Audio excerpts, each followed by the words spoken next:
I'm Adrian from the Westmont Public Library. Welcome to Discovery Playtime at Home. I thought today would be a good time for a messy painting project.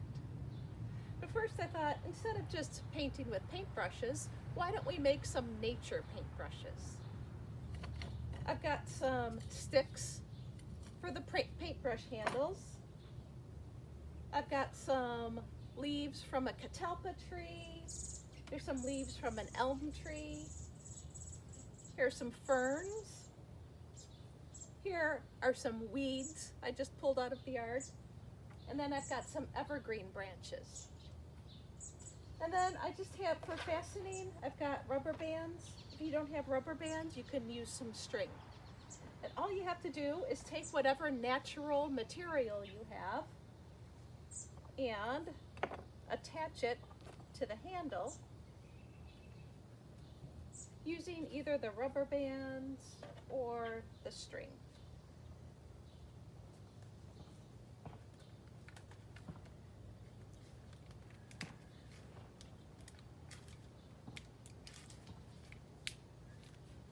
There's one paintbrush ready to go.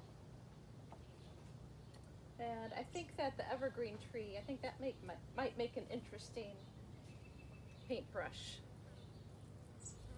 We'll attach those. So you can just find any natural materials that you have either around your yard or that you might pick up when you're going for a walk. I'm not really sure how all these will work. It'll be an experiment that we'll do.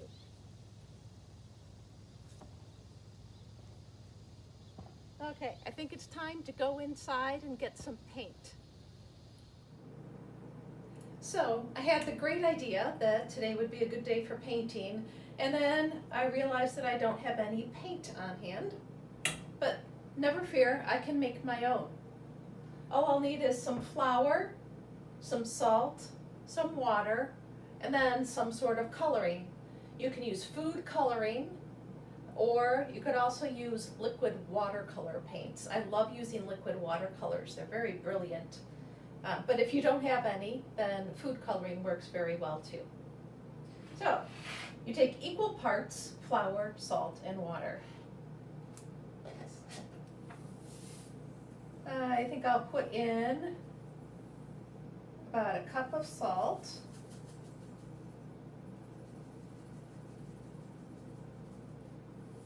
And a cup of flour.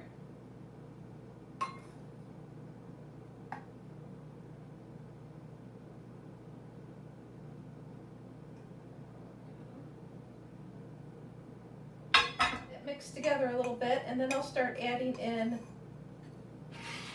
my cup of water, mixing it up. You want to keep stirring until you get all of the lumps out. Now, once this paint is dry, it's not going to look exactly the same as store-bought paint.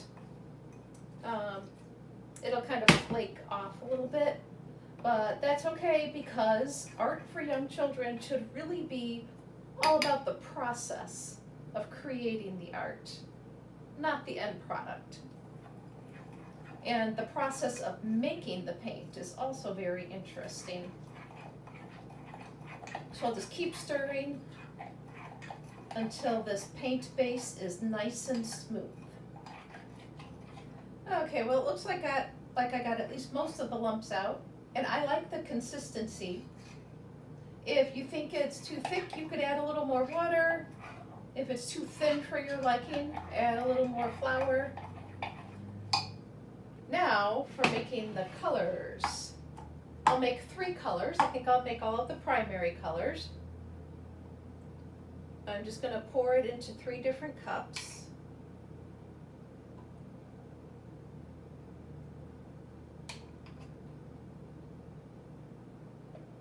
And then I'll start adding the color to it.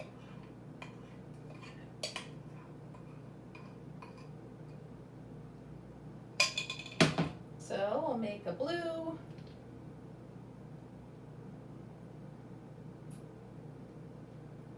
I used food coloring for that. I think for the others I'll use some of the liquid watercolor. If I had too much liquid watercolor, I might have to add some more flour if I want the paint to be thicker, but we'll see. Okay, I'm going to stir these up now. I've got some nice blue paint, and this one I made a nice pale yellow.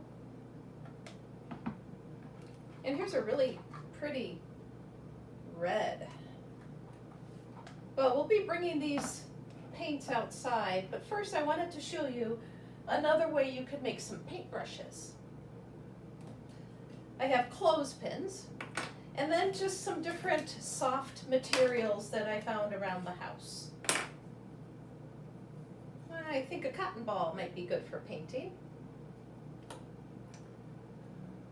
I thought this would be interesting to try. It's a little fake flower.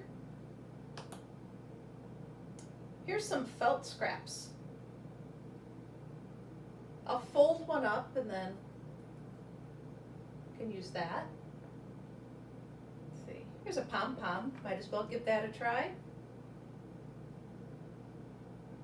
And here's some yarn. I just sort of bunched up some yarn. We'll see how that works. Okay, we've got some paintbrushes, we've got some paint. Time to go outside and give it a try.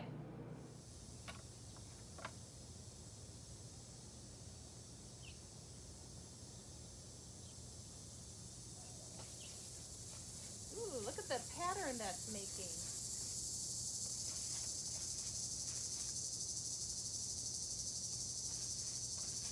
Now, when young children are painting, I do like to emphasize that it really is all about the process, not the product. So when I'm watching young children paint, I really don't like to praise the product and just tell them how amazing it is. What I like to do is talk to them, ask them open-ended questions about their choice of color and how they're using the brush to make the brush strokes, rather than just saying, ooh, that's beautiful, because we want it to be about the process.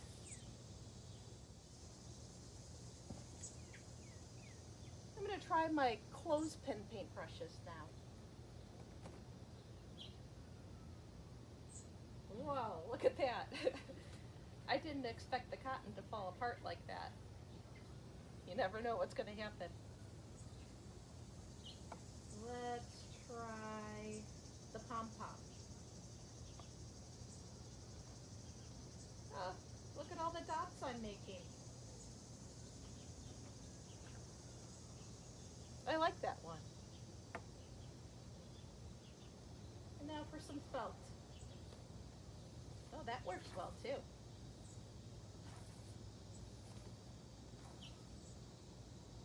Well, I hope you'll give this activity a try at home.